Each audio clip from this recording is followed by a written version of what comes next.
So, this topic has waited for a while, but I wanted to let this marinate. I wanted to, just let the dust settle, get everybody calmed down, because I'm a biased Canucks fan who makes Canucks-related videos for a living. Of course, I'm going to represent my guys, right?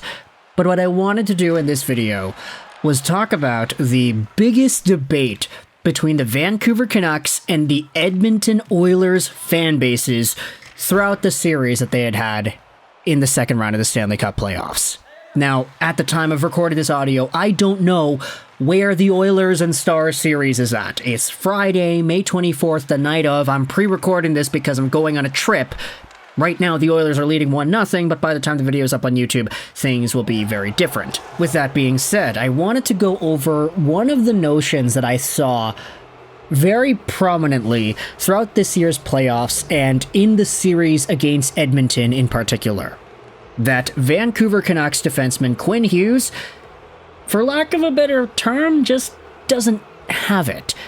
And I'll say this, Quinn Hughes, to me, is the best defenseman the Vancouver Canucks have ever had. Unless they get themselves a first overall pick in 2030 whatever, Quinn Hughes will remain the best defenseman the Vancouver Canucks have ever had for years.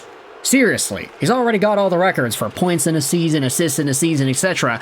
He's just got to play a little bit longer and then he'll be the number one guy. It is not even close. And what we saw to Quinn Hughes this season in the NHL was nothing short of spectacular. 92 points in 82 games played, 17 goals, 75 assists. He had as many assists this year as he had points in his career high last year.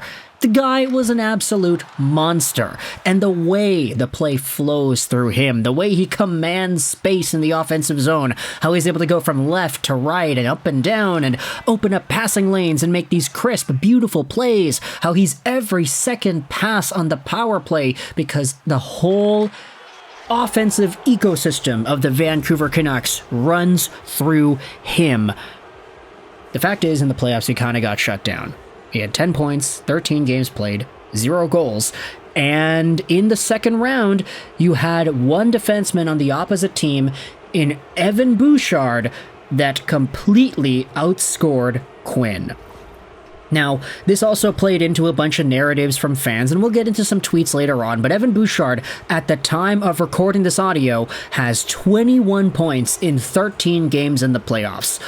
My goodness, that's a lot of points. He is one of the top producing guys in the entire postseason, just around that Leon Draisaitl, Connor McDavid-ish territory. He had 82 points in 81 regular season games, 18 goals, and 64 assists himself.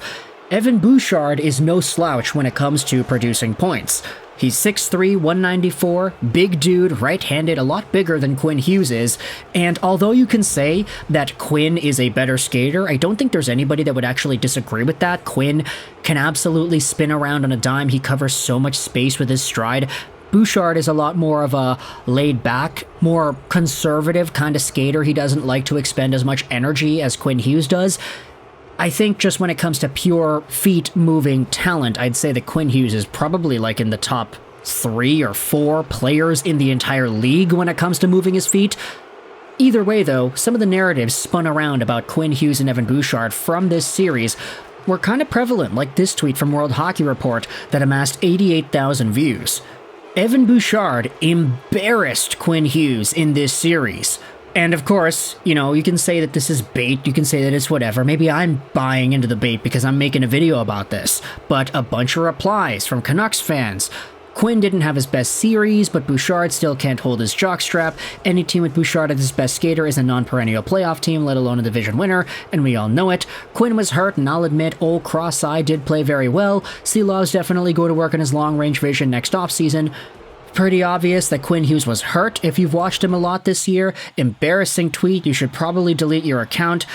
There are a lot of Canucks fans getting salty about this, and World Hockey Report even replied saying, yeah, no, Quinn Hughes did not have any injuries, at least according to him. He said he didn't have any injuries beyond the bumps and bruises that all players deal with in the playoffs. Furthermore, you had yourselves this, posted up here by Dan McMuffin. The Hughes versus Bouchard debate is so boring. Hughes is a franchise defenseman who has the ability to control the flow of play on both ends. Bouchard is not that, but to say he puts up numbers just because he plays with McDavid is also lazy. The dude is an offensive weapon too. The image post on this tweet also says that the only thing these two players have in common is the position they play. And this post is very diplomatic. I like it a lot because it's fair to both sides, and I think it's a lot more accurate too, that the way Evan Bouchard controls the offensive zone is extraordinarily different than Quinn Hughes. And Bouchard is a lot more patient. He's got a bomb of a slap shot that Quinn Hughes just does not have. And the way Evan Bouchard is able to exploit open lanes, especially towards the front of the net, is something that Quinn Hughes does not necessarily have. It's almost like a gift that Bouchard has to always be able to spot that lane. Move over to the side, and then that lane is open. Okay, hold on to the puck a little bit more. A guy moves out of the way. Okay, now the lane is open. Then he fires it. Quinn Hughes, he does all the movement with his feet. He does all the thinking and his puck guiding with the way he moves his body.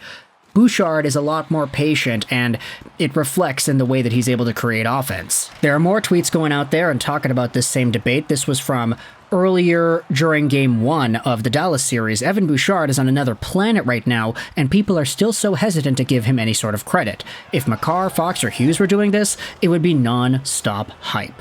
It got even crazier when you saw Frank Saravelli make a post about how Evan Bouchard could become one of the best defensemen in the NHL. And furthermore to this argument, because you might be saying, okay, Lego, why are you even talking about this? What's the point in talking about this? The point here is, when it comes to Quinn Hughes and the Vancouver Canucks, I feel like he was one of the guys whose playoff run kind of hurt his overall reputation. Because I think it's pretty common knowledge or a common belief, belief is a better word, that Quinn Hughes is going to win the Norris Trophy this season. Most people would go out there and say that he's number one.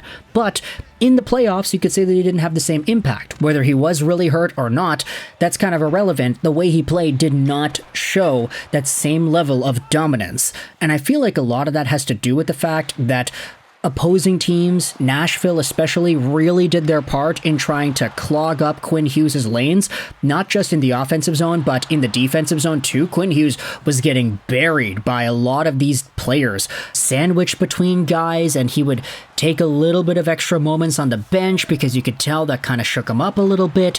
Quinn was getting tossed around like a salad out there.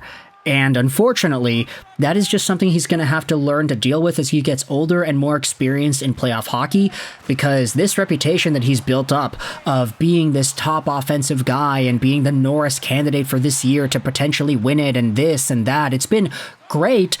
But once the playoffs began and once the playoffs continued, you had a lot of people from around Edmonton media. I saw some Detroit articles going out there too, saying Quinn Hughes is just not the physical kind of guy to be able to lead a team to a Stanley Cup, and he's too small, he's too this and that, and it's I don't know, man, I don't agree with that.